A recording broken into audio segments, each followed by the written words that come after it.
नमस्कार, हमारे इस चैनल में आपका तहे दिल से स्वागत है। आज का जो टॉपिक है कछुए की अंगूठी के फ़ायदे में आपको बताने वाले हैं कि कछुए की अंगूठी पहनने से हमें क्या क्या फ़ायदा होता है। तो चलिए आइए हम लोग जानते हैं कछुए की अंगूठी की फ़ायदा। अब देखिए, दुर्भाग्य को दूर करने के लिए ज्योतिष में कई तरह के उपाय बताए गए हैं। इन उपायों में से एक उपाय ये है कि हाथ में अलग अलग धातुओं की और रत्नों की अंगूठी पहनना। ओके, ज्योतिषी का एक अभिन्न अंग है वास्तु, और वास्तु में अंगूठी से जुड़ा एक बहुत ही खास उपाय बताया गया है। वह है कि दुर्भाग्य को दूर करने के लिए ऐसी अंगूठी पहने जिसमें कछुए की आकृति बनी होती है। ओके, तो यहाँ जो हम आपको बता रहे हैं कछुए की अंगूठी का फ़ायदा क्या क्या होता है, उनसे जुड़ी खास बातें बहुत ही अच्छी तरह से आपको इस वीडियो में हम देने वाले हैं। तो सबसे पहला चीज़, अंगूठी सीधी हाथ की मध्यमा या तर्जनी। सीधी हाथ की अंगूठी, ध्यान से सुनिएगा, अंगूठी सीधे हाथ की मध्यमा या तर्जनी अंगुली में पहननी चाहिए। जो आपका मध्यमा और तर्जनी अंगुली है उसमें आपको कछुए का अंगूठी पहनना है। कछुए को माँ लक्ष्मी के साथ जोड़ा गया है, इसलिए इसे लक्ष्मी के दिन शुक्रवार को पहने। शुक्रवार के दिन लक्ष्मी का दिन होता है, इसलिए उनका उपयोग शुक्रवार के दिन ही करें। कछुए की अंगूठी को इस तरह बनाएं कि कछुए का सर वाला भाग पहनने वाले व्यक्ति की ओर हो। कछुए का मुख बाहर की ओर होगा तो नकारात्मक असर हो सकता है। ओके, नकारात्मक असर हो सकता है। शुक्रवार को अंगूठी को खरीदें और घर लाकर लक्ष्मी जी की मूर्ति के सामने कुछ देर रख दें। दूध और पानी से धोएं, उसको दूध और पानी से धोना है, पूजा करें, इसके बाद इसे धारण करें। समुद्र मंथन की कथा के अनुसार भगवान विष्णु ने समुद्र मंथन के लिए कछुए का अवतार लिया था और देवी लक्ष्मी समुद्र मंथन से प्रकट हुई थी, जो विष्णु जी की पत्नी बनी। इसलिए लक्ष्मी के साथ ही कछुए को भी धन बढ़ाने वाला माना गया है। कछुए को धैर्य, शांति, निरंतरता और सुख समृद्धि का भी प्रतीक माना जाता है। कछुए वाली अंगूठी चांदी की होगी तो ज़्यादा शुभ माना जाता है और ज़्यादा शुभ रहेगा आपके लिए। शास्त्रों के अनुसार कछुए को सकारात्मक और उन्नति के प्रतीक माना गया है।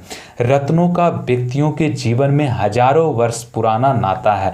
रत्नों का, ओके, तो अब देखिए, जो रत्न का जो अंगूठी होता है उसके बारे में थोड़ा सा हम लोग जान लेते हैं। जैसे देखिए, कोई भी रत्न है तो उसको, रत्नों का व्यक्ति के जीवन में हजारों वर्ष पुराना नाता है, तो कुछ न कुछ इसका कुछ भाग होगा। ओके, तो रत्नों का व्यक्ति के जीवन से हजारों वर्ष पुराना नाता है।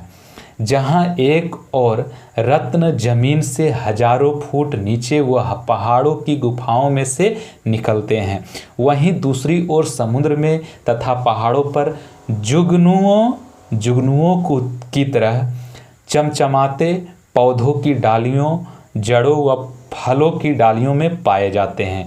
जैसे रत्न, मूंगा व संजीवनी बूटी जो पहाड़ों पर चमचमाती दिखाई देता है। ओके, रामायण में जब रावण के पुत्र मेघनाथ से युद्ध के दौरान जब लक्ष्मण मूर्छित हो गए थे तो हनुमान जी पूरा पहाड़ ही उठाकर लाए थे, जिस पर चमचमाते प्राकृतिक ऊर्जा से भरे व जुगनुओं की तरह टिमटिमाते पौधे दिखाई देते थे। ओके, और लक्ष्मण जी का उपचार कर रहे वैद्य ने जब पहाड़ की से संजीवनी बूटी निकालकर लक्ष्मण जी को सुंघाया गया तो वह तुरंत मूर्छित से मुक्त हो गए थे। आज भी हमारे देश में आयुर्वेद में रोगों का इलाज जड़ी बूटी से किया जाता है, जड़ी बूटी से भी किया जाता है।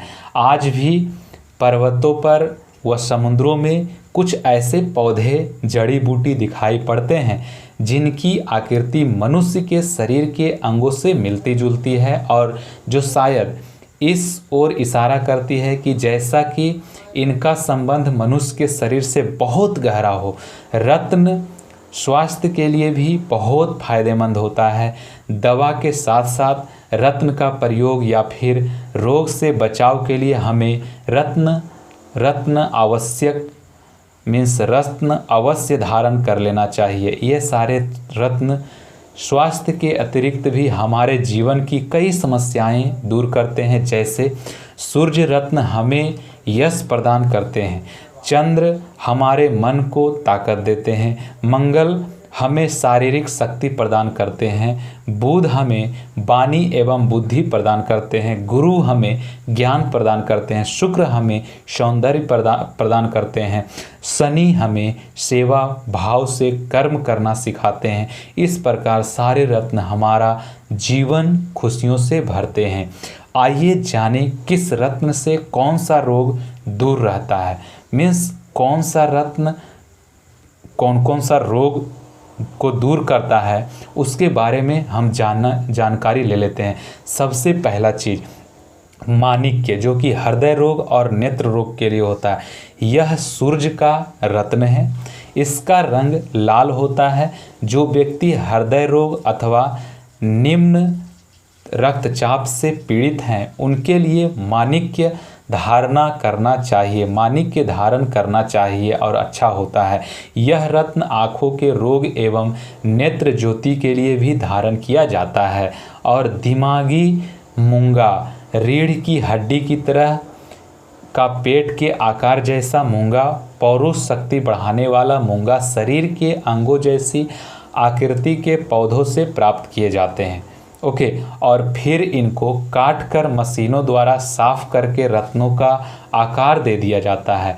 मोती मीन्स मानसिक रोग, यह चंद्रमा का रत्न है।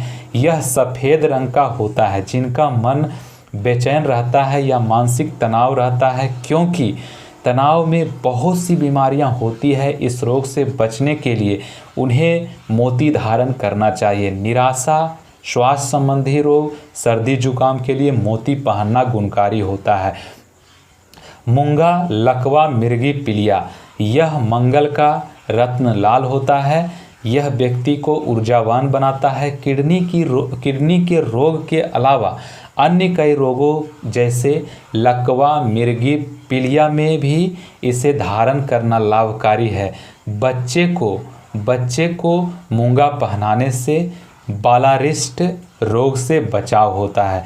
पन्ना त्वचा, दम्मा, खांसी, अनिद्रा, टॉन्सिल, यह रत्न बुध का है और हरे रंग का होता है। इस रंग को धारण करने से त्वचा संबंधी रोग एवं दम्मा, खांसी, मिचली, अनिद्रा, टॉन्सिल जैसे रोगों से बचाव होता है। इस रत्न के प्रभाव से लीवर एवं किडनी स्वस्थ रहते हैं और तेजी से सुधार होता है। पुखराज मीन्स सेहत, अल्सर, रक्तचाप को ये कंट्रोल करता है। यह गुरु का रत्न पीले रंग का होता है, जिसे आप मोटापे को नियंत्रित करने और सेहत में सुधार के लिए पहन सकते हैं। इसे धारण करने से रक्तचाप नियंत्रित रहता है। अल्सर एवं सन्निपात रोग के लिए भी पुखराज धारण कर सकते हैं। ओके, हीरा, सौंदर्य, नपुंसकता, हिस्टीरिया, क्षय रोग, शुक्र ग्रह का यह रत्न सौंदर्य में वृद्धि करता है। शरीर में रक्त की कमी, मोतियाबिंद, नपुंसकता, एनीमिया, हिस्टीरिया, क्षय रोग आदि से बचाव करता है। नीलम, मिर्गी, ज्वर, गठिया, हड्डी के रोग, यह शनि का नीले रंग का रत्न है जो हड्डियों के लिए रोग, मिर्गी, ज्वर, गठिया, बवासीर में लाभकारी होता है। संधिवात से पीड़ित लोगों को इसे धारण करना चाहिए। गोमेद मतलब पेट, बवासीर, पीत, कफ में ये कारगर सिद्ध होता है।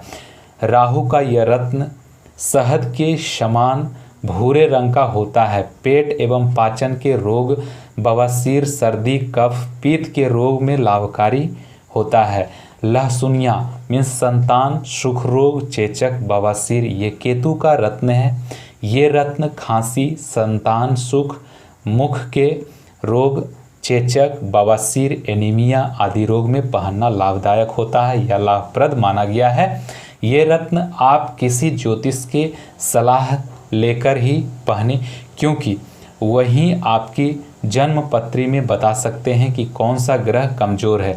रत्नों में छुपी हुई होती है प्राकृतिक ऊर्जा। ओके, जिस प्रकार चुंबक के चारों ओर की ऊर्जा दिखाई नहीं देती है, लेकिन जैसे ही वह लोहे के समीप आता है ऊर्जावान हो जाता है, उसी प्रकार इन रत्नों में छुपी हुई प्राकृतिक ऊर्जा व्यक्ति के शरीर के संपर्क में आते ही अपना प्रभाव दिखाना प्रारंभ कर देता है। जहां एक ओर एक व्यक्ति के स्वास्थ्य ठीक करती है, वहीं दूसरी ओर ग्रहों से संबंधित रत्नों ग्रहों से संबंधित कार्यों को प्रभावित करती है। एस्ट्रल ऊर्जा से भरपूर ये रत्न जब धारण किए जाते हैं तो ये अपना चमत्कार दिखाते हैं, व्यक्ति के जीवन को पलट कर रख देते हैं, राजा को रंक को राजा बना देते हैं। अपनी शक्ति बढ़ाने के लिए देवी देवताओं को व राक्षसों इनको धारण करते थे।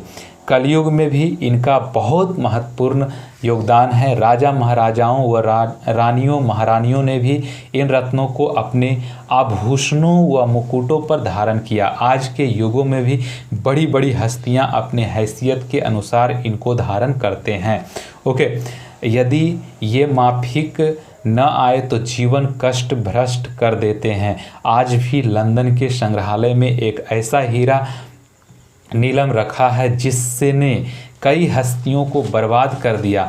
जिसने भी उस हीरे या नीलम को पहनना, बस उसकी बर्बादी शुरू हो गई और उसने उसकी मौत तक उसका पीछा नहीं छोड़ा। वर्ष 1857 ईस्वी में कर्नल फ्रांसिस जब भारत वर्ष में आज़ादी की छिड़ी जंग को दबाने कानपुर पहुंचा तो एक मंदिर में मूर्तियों पर जड़े जेवरात के साथ उसको एक नीलम जड़ी अंगूठी भी प्राप्त हुई। जिस दिन उसने उस नीलम को प्राप्त किया, उसी दिन से उसके खराब दिन शुरू हो गए थे। उसकी अपनी सेना में बड़ी शोहरत थी, लेकिन वह सब खत्म हो गई। करोड़ों की संपत्ति भी नष्ट हो गई। तो उसने यह नीलम अपने 2 मित्रों को दे दिया। मित्रों में से एक की मौत हो गई और दूसरा बर्बाद हो गया। वह नीलम फिर से लौटकर कर्नल फ्रांसिस के घर आ गए। कर्नल फ्रांसिस की मौत हो गई। उसकी मौत के उपरांत उसकी वसीयत में रत्न का जिक्र आया। यह रत्न उसके 2 पुत्रों को मिला। उन पुत्रों को भी बर्बादी ने घेर लिया और वे भी बर्बाद हो गए। उस परिवार के सदस्यों ने यह नीलम लंदन के संग्रहालय में रखवा दिया। जनवरी 2010 में वहाँ उसकी नुमाइश लगी थी। लोग उस नीलम के पास जाते हुए भी घबराते हैं। उस नीलम के चारों ओर एक बैंगनी रंग की पट्टी अर्थात छल्ला सा नजर आता है। केवल नीलम ही नहीं, एक हीरा भी इसी प्रकार की प्रवृत्ति का है। जिसने उसको धारण किया उसको सर्वनाश कर दिया वो हीरा। जानिए किस रत्न का संबंध किस राशि के ग्रहों से है। मतलब जैसे कि आपका जो भी राशि है उसी के अनुसार आपको रत्न पहनना चाहिए, तो उसके बारे में आप जानकारी लें। जिस प्रकार से 7 ग्रह सूर्य, चंद्रमा, मंगल, बुध, गुरु, शुक्र व शनि 7 रंग बैंगनी, गाढ़ा, नीला, पीला, हरा, संतरी व लाल स्पेक्ट्रम, संगीत के 7 सुर सा रे गा मा पा धा। ओके, 7 सुर होते हैं। उसके अनुसार जैसे 7 दिन रविवार, सोमवार, मंगलवार, बुधवार, बृहस्पतिवार, शुक्रवार, शनिवार और योग के 7 चक्र सहस्त्रधारा, अंजना, विशुद्धि, अनाहत, मणिपुर, स्वाधिष्ठान और मूल। शरीर में 7 ग्रंथि pineal, pituitary, thyroid, thymus, pancreas, adrenal और गोंडास होती है। इसी प्रकार से 7 महत्वपूर्ण रत्न हैं: मणिक, मोती, मूंगा, पन्ना, पुखराज, हीरा, नीलम। ये 7 रत्न 12 राशियों के स्वामी ग्रहों के रत्न हैं। मेष व वृषक राशि का स्वामी मंगल रत्न मूंगा, वृष तुला का स्वामी शुक्र है रत्न हीरा, मिथुन कन्या का स्वामी बुध रत्न पन्ना होगा, धनु मीन का स्वामी बृहस्पति रत्न पुखराज होगा, मकर कुंभ का स्वामी शनि रत्न नीलम नीलम होगा। सिंह राशि का स्वामी सूर्य रत्न होगा मणिक व कर्क राशि का स्वामी चंद्र रत्न मोती होगा। जैसे व्यक्तियों को खून चढ़ाते समय उसका ब्लड ग्रुप मिलाया जाता है, वैसे ही रत्नों को भी राशि के अनुसार मिलान करके ही पहनना चाहिए, तो ये व्यक्ति को हानि नहीं पहुंचाता है। एक और जहां वैज्ञानिक इन रत्नों से होने वाले लाभ व हानियों को नहीं मानते, वही दूसरी ओर कुछ ऐसे वैज्ञानिक भी हैं जिन्होंने इन रत्नों के रहस्य को वैज्ञानिक तौर पर उजागर कर दिया है। तो इस वीडियो में हम लोगों ने कछुए का अंगूठी और जो मूंगा का जो अंगूठी होता है रत्न का, उनके बारे में पूरी जानकारी हम लोग थोड़ा सा ही लंबा वीडियो में हम लोग दोनों का एक ही साथ हम लोग प्रैक्टिस में ले लिए हैं। ओके, तो वीडियो देखने के लिए धन्यवाद। जय हिंद, जय भारत।